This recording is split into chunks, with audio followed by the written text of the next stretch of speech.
We had a fire start in one unit at about 1 a.m. in the morning. It was probably every association's worst nightmare is something like that, is dealing with insurance claims and the human aspect. But I took over as president. The community insurance worked together to rebuild someone's home. But it was definitely probably the most challenging thing I've been through. Definitely on the board, but maybe even as a person. A regular highlight of the HOA Insights podcast is our Board Heroes feature, where we dedicate one episode each month to celebrate the remarkable efforts of HOA board members. To us, a board hero is one of the 2 million elected volunteers who deserve recognition for excelling in a role that often goes unnoticed. Today, we're excited to spotlight one of these exceptional board heroes and share their inspiring story. If you match our definition of a board hero or know someone who does, please reach out to us. Our contact details and those of our sponsors are provided in the show notes.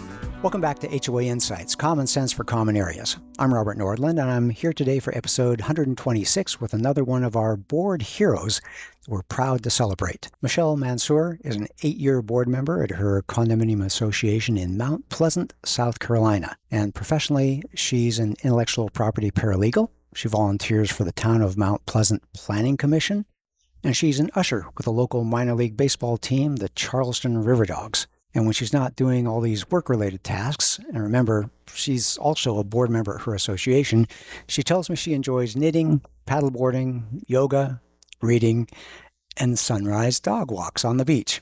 And she makes me wonder what the heck I've been doing with all my spare time.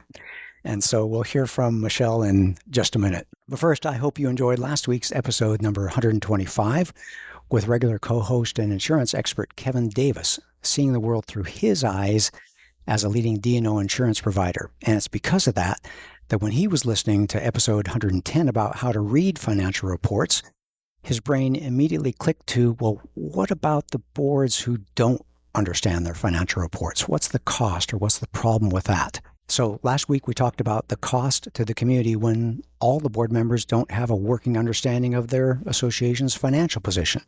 If you missed that episode or any other prior episode, you can find them on our podcast website, hoainsights.org, on your favorite podcast platform, or on our YouTube channel. But better yet, subscribe to the podcast in order to get every episode delivered right to your phone or mobile device. Well, those of you watching on YouTube can see the mug I have here, my HOA Insights mug. It's one of my favorites with a deteriorated property and board members talking about skimping on their reserves. I got that from our merch store, which you can browse through from our HOAinsights.org website or the show notes. And you'll find we have plenty of free items there like board member Zoom backgrounds and some specialty items for sale like the mug. But I'd like to give you a mug for free. So go to the merch store, download a free Zoom background while you're there. Look around, find the mug you'd like, and if you're the 10th person to email me at podcast@reservestay.com mentioning episode 126 mug giveaway, we'll ship that mug to you free of charge. Well, we enjoy hearing from you, and most episodes are in response to a topic that you've recommended.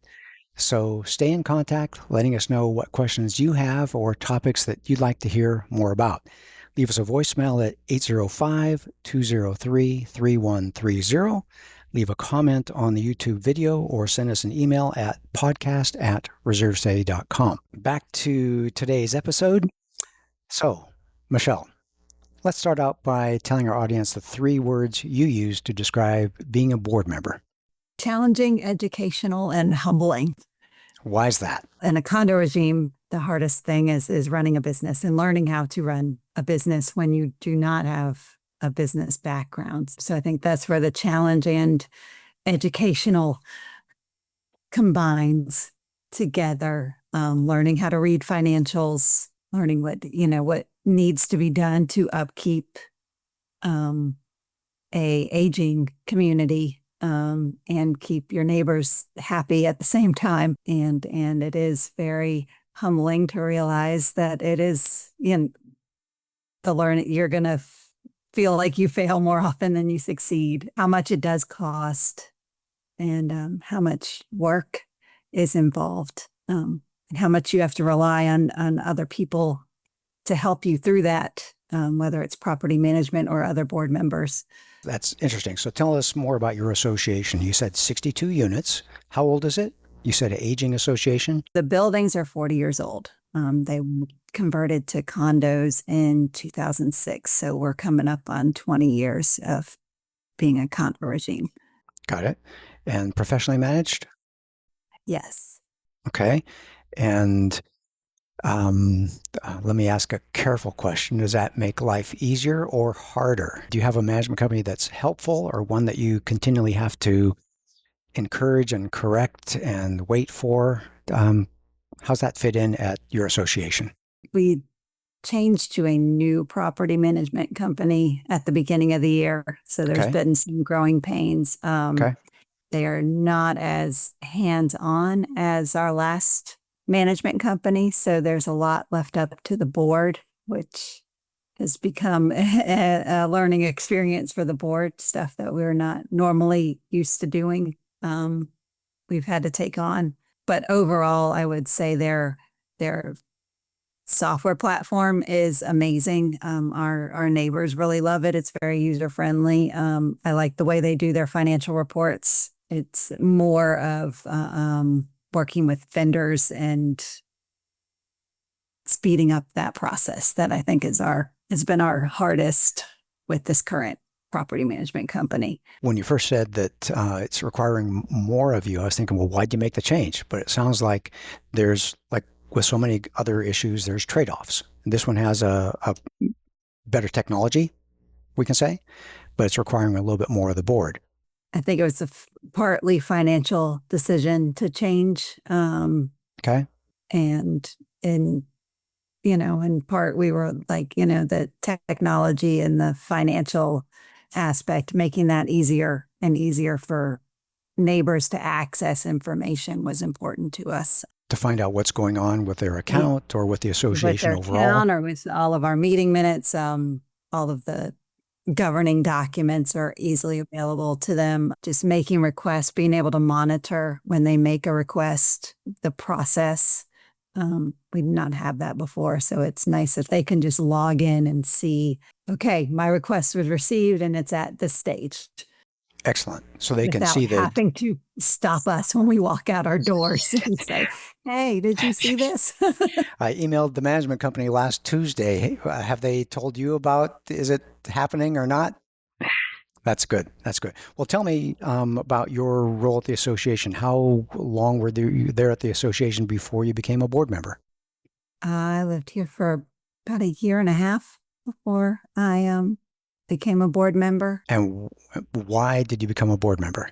I wanted to see some changes. When I moved in, the board at the time and the property management company, we're on a third property management company since I've lived here, but there was no communication. I didn't receive a welcome packet, didn't know when, like even simple things like when pressure washing was happening, it's like, oh, surprise, it's happening today, because there wasn't a lot of communication. All of a sudden it's noisy outside. Yeah. And I felt like this is stuff, if this is affecting me, it's got to be affecting everyone else. And I was like, I want to know what's going on. I want to, there's ways that this can improve. And that was really my reasoning for joining the board, is if I'm having this issue, other people are having this issue. So somebody's got to step up and fix it. Was that perhaps a problem of, you said it was converted to condos in, you say 2016 or 2006? 2006. Okay, I got a decade wrong. I was thinking that maybe they were just, the brand new. No, it was just about 10 years. They've been 10 years doing it. Yeah. Okay. And the first board also was not preparing for the future. They did not increase what they were saving in reserves, not thinking about this is eventually you're going to have problems. You're going to have problems with 40-year-old buildings. You're going to have infrastructure problems with your roads, because we are a private road. They weren't, we have a pool. There's lots of stuff that they didn't think about, because it's new, right? It's just Well, flipped for them, over, it's new. converted, and you don't have to, you think you don't have to worry about these things. When Yeah. everything's brand new, you don't think about what happens when it gets old. Yeah. Well, that was the kind of association I bought into. My background is I got started in this industry because I was a board member and president of my association, and it was a condo conversion. And condo conversions have the problems of an older building, even though they are newer as an association, and there's some additional bumps in the road. Well, that brings me to, I continue to have this kind of wrestle or this question in my head about the chicken and the egg. Is it a bad association that means you have a bad board, or is it a good board that creates a good association? And it sounds like you came into an association that had some stumbles, but you got onto the board, and I'm presuming that you then provided some additional communications, you provided some additional transparency, you were able to improve things. So how hard of a lift was that? I think for the board members at the time, we started, generally we meet quarterly now, but we were for a long time meeting monthly, sometimes weekly, just to start chipping away and tackling stuff and coming up with ideas. And we're like, how about a newsletter? How about when we send out the financial packet at the end of the year, let's break down what each person, what each building is paying per month, because a lot of people are like, where's my money going? And they just see the big numbers and not like, how does this affect me personally? We started looking at, we need to add to reserves. How do we do that and not have sticker shock? And at the time we needed to go through, I guess, a roof replacement, because you have to do that every 20 years. So we strategically looked at that. And we ended up doing it where we just did like 7 roofs a year. You pulled from reserves to do those and let it replenish. And then so it was a good group that really just strategized and brainstormed how we make it better and start preparing for the future. We do live on the coast, so we have a lot we have to think about with insurance and hurricanes and maintenance. I got a map on my wall here, and I'm looking at South Carolina and all the stories we hear about Florida. You're just a state and a half away, so lots of big things going on there. I want to come back to something you said, 62 units, but you used to meet weekly, maybe as you're correcting things, smoothing things out, then monthly, and you're now have things going pretty stable and you're meeting quarterly? Correct. That's amazing. How long did it take to go from you thinking this board is not doing a good job or not good enough in my mind to I've run for the board and now I'm on the board, we're meeting weekly, we're figuring things out, we're making the changes that we all need to make? And maybe is that what drove your initial comment about, what was it? Humbling. Challenging and humbling are 2 of your 3 words. It took a while, but how long was that transition to get from where it needed help to where it's now running somewhat, can I say, smoothly? About a couple years. Okay. Took a while. Okay, so that requires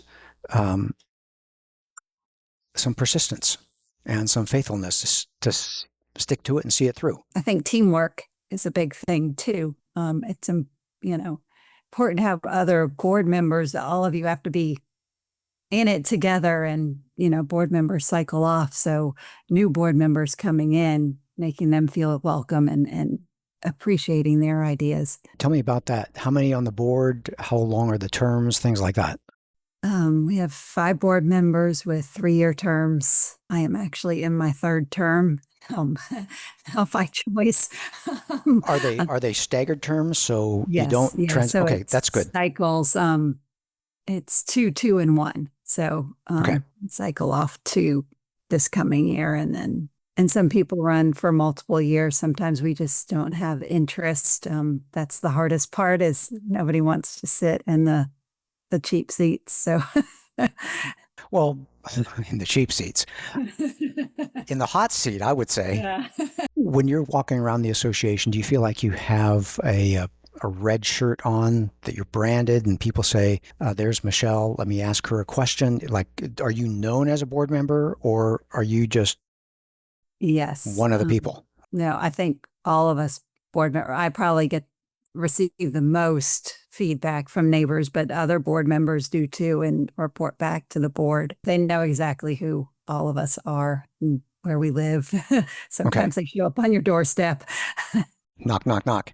Well, that's actually good and bad, because I would imagine when you first felt a need to run for the board, that was probably a board that you didn't know who they were. They were mysterious. What decisions were they making? What were they doing with my money?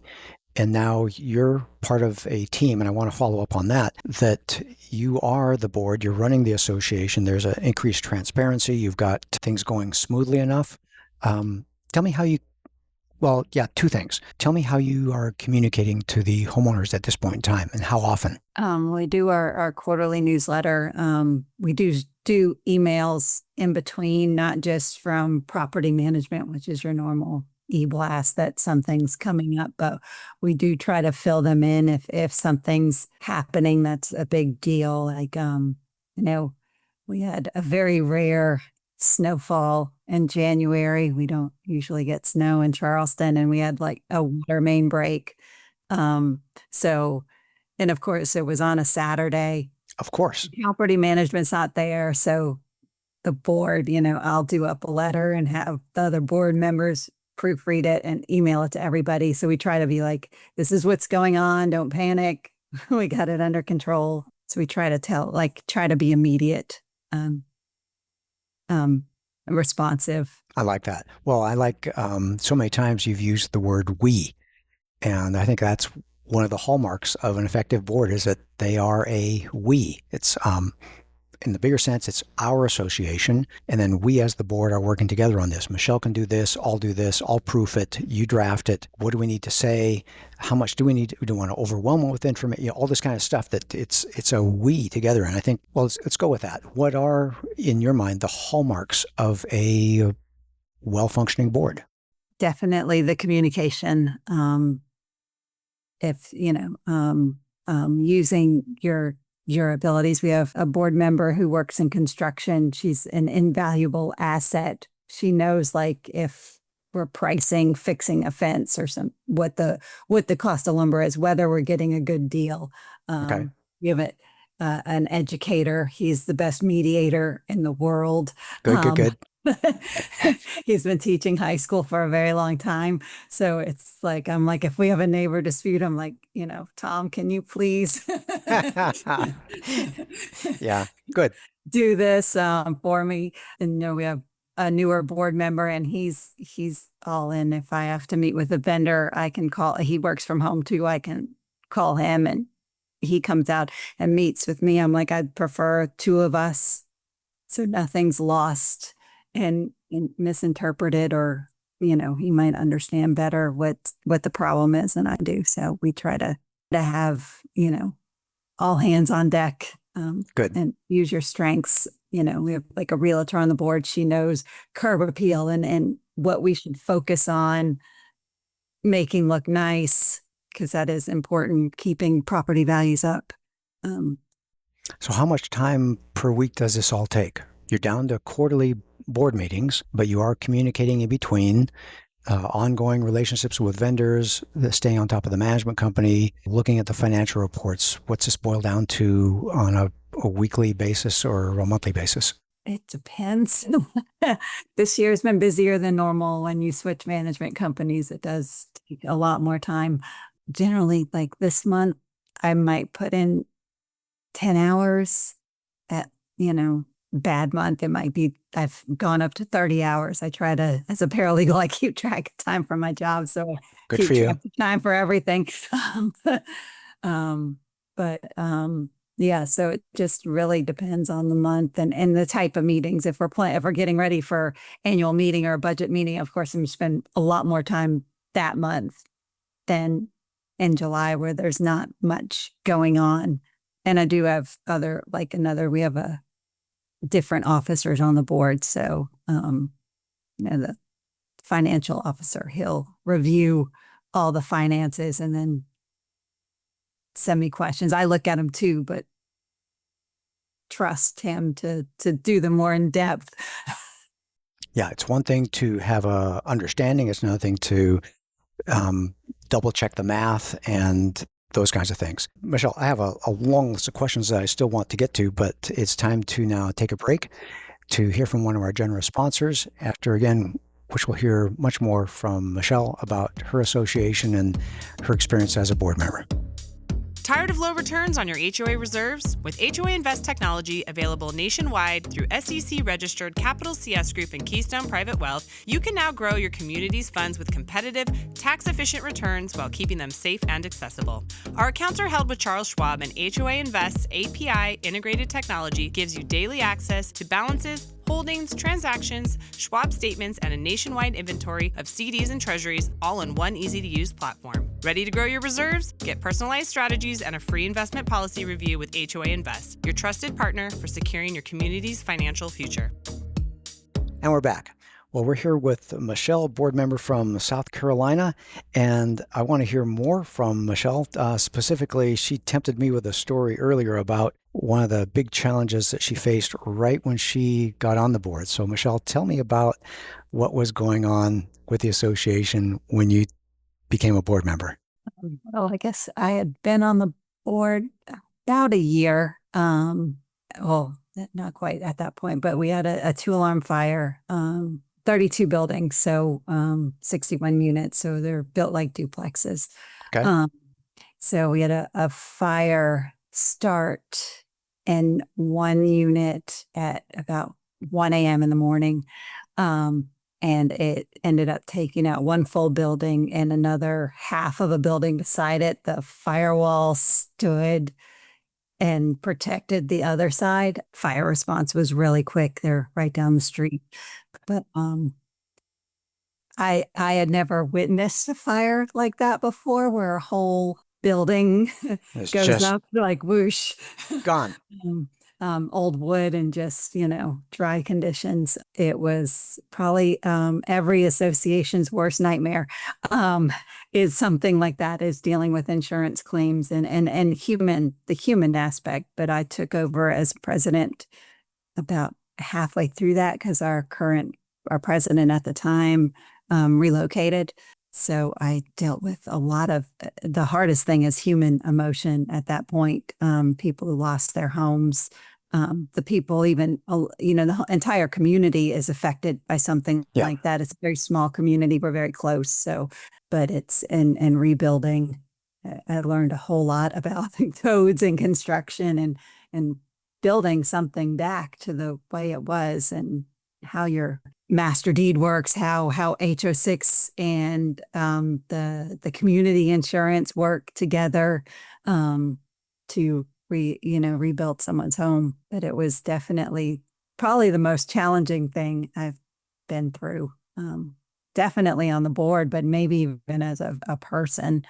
Wow. Well, I suppose the stories I've heard is that it can go everywhere from just, like you say, the devastation of people who have lost everything, their home is gone, to people on the other side of the association that don't want to pay a share of the deductible because their home's just fine.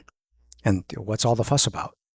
And then you can have a divided community, but I'm glad to hear that your community kind of stood together and felt that we're all affected. I like that "we" word so much when we're talking about community associations. Tell me, if I was to walk through your association today and see the 30-some buildings, would it be obvious to me which ones got rebuilt after the fire, or did it? They look exactly the same. They're just better built. They're built to withstand a Category 2 hurricane now, and the rest of us aren't. So It'll be flip-flop. Some of us were a little jealous. Interesting. So when there's a Category 2 hurricane, there'll be the 2 buildings standing, and I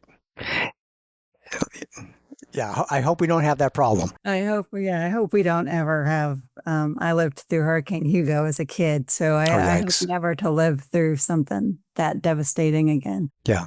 Well, tell me what you do to build community, to build the compassion that it takes, the team spirit at the association, so that everyone did feel like we were damaged, not them. I think it's just when you're out, just walking out your door, saying hi to people, getting to know them, asking how they're doing, and then keeping them informed when something like that does happen.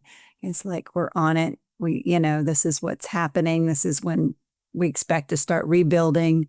There's, a lot of, I guess, hand holding at that point. And I think that was the majority of it. Our neighbors seemed to all get along really well. So there were neighbors bringing people who lost everything, clothes and different toiletries and stuff they needed. So I was really impressed with that. It was the outpouring of support from just neighbors, all just in our little community. Yeah, neighbors being neighbors. Neighbors, yeah. I love that. Well, on the show, every once in a while, we'll talk about some of the characteristics of an effective board, and we'll talk about the 4 C's: that they care, they're curious, they're courageous, and they communicate. And it sounds like you're doing a lot of those things. You care, taking the time to say hello and to chat, communicating. I love that. I think that has so many secondary effects where people feel like they are being well taken care of. There are no secrets. It's that clarity, the openness, the transparency. That goes a long way. Now, tell me about what you have as far as, okay, let's say you have a good sense of community at your association. Your board is down to operating quarterly. Do you have a pipeline for board members? Do you have committees that are functioning, that are supporting the board? We do. We have a landscape committee, a capital improvements committee, and what we call the playground committee. They're kind of like the social committee. But do you have a playground? We do have a playground. Okay. That cannot figure out how to how to improve upon it, but they do take on, some of the smaller tasks around the neighborhood.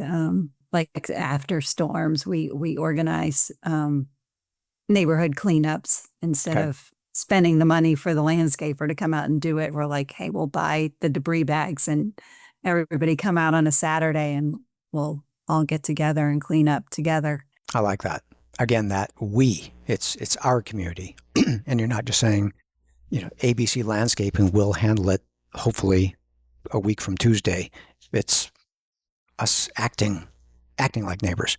I think that was what we were doing. We were like, this is going to cost us X amount of dollars if we hire the landscape company because it's outside of our contract. Or we can all get together, do it, go get some pizza and beer afterwards. I like that.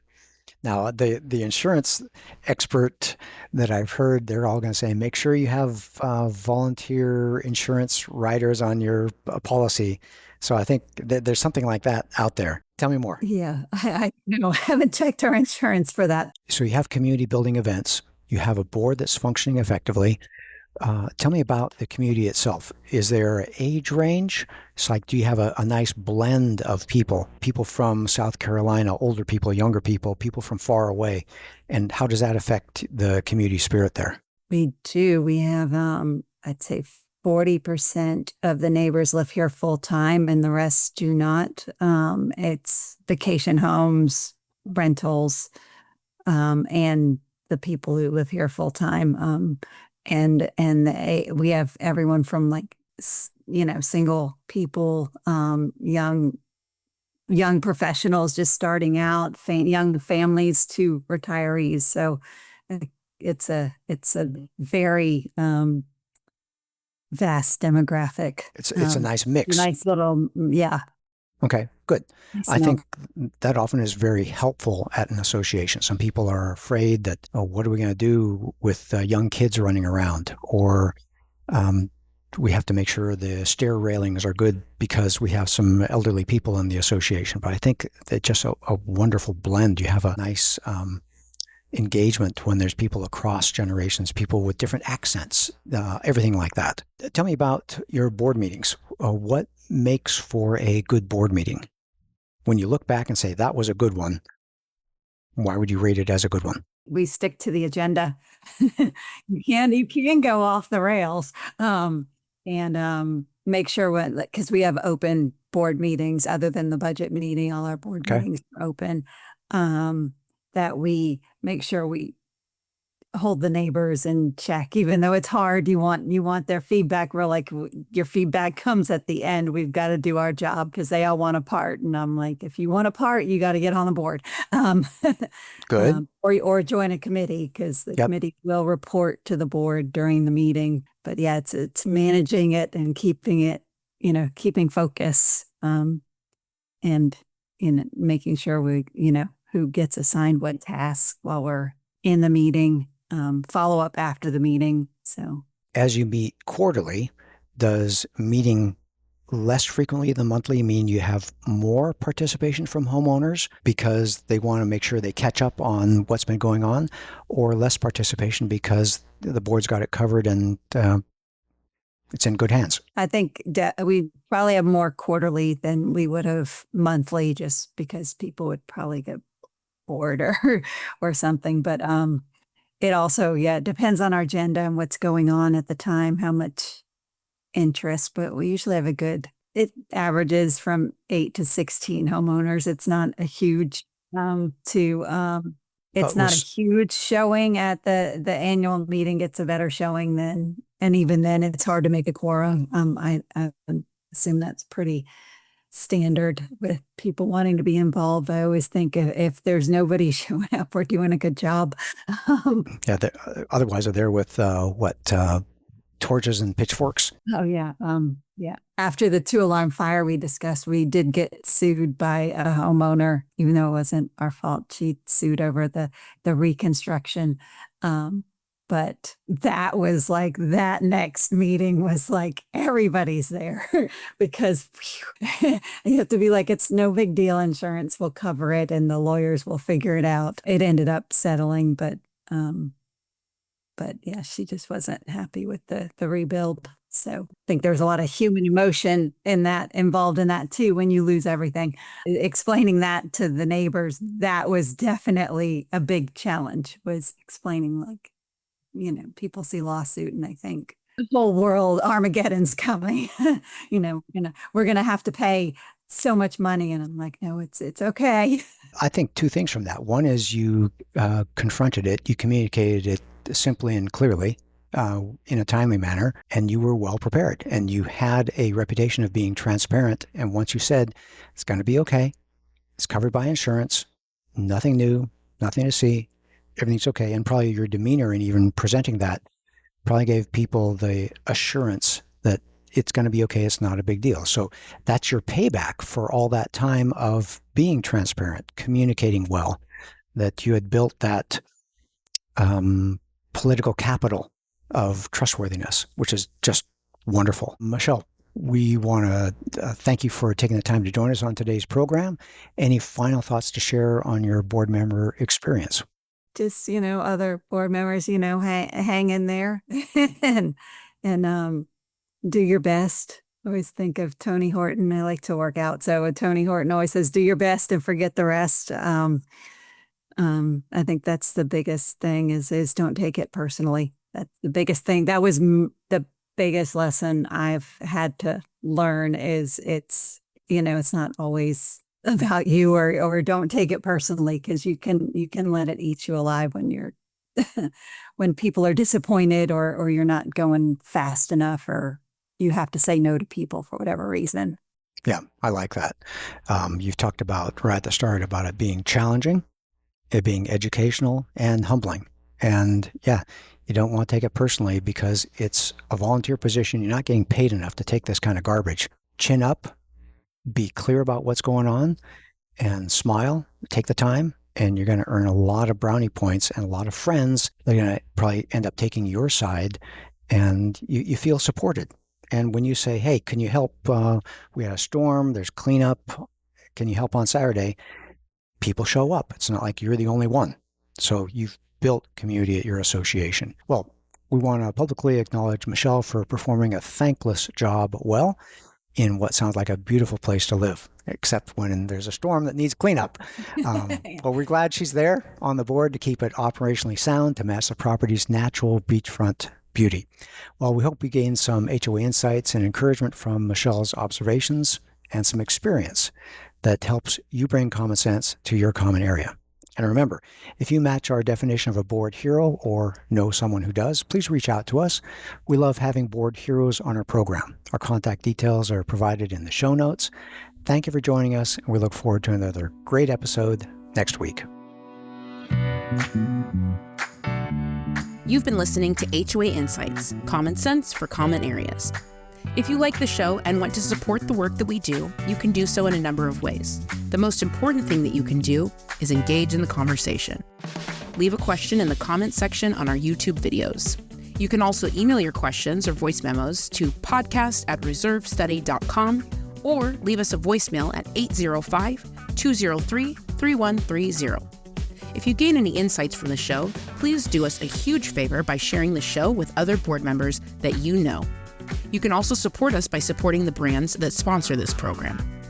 The opinions expressed in this program are for general information purposes only and are not intended to provide specific advice or recommendations for any individual or on any specific security. It is only intended to provide education about the financial industry.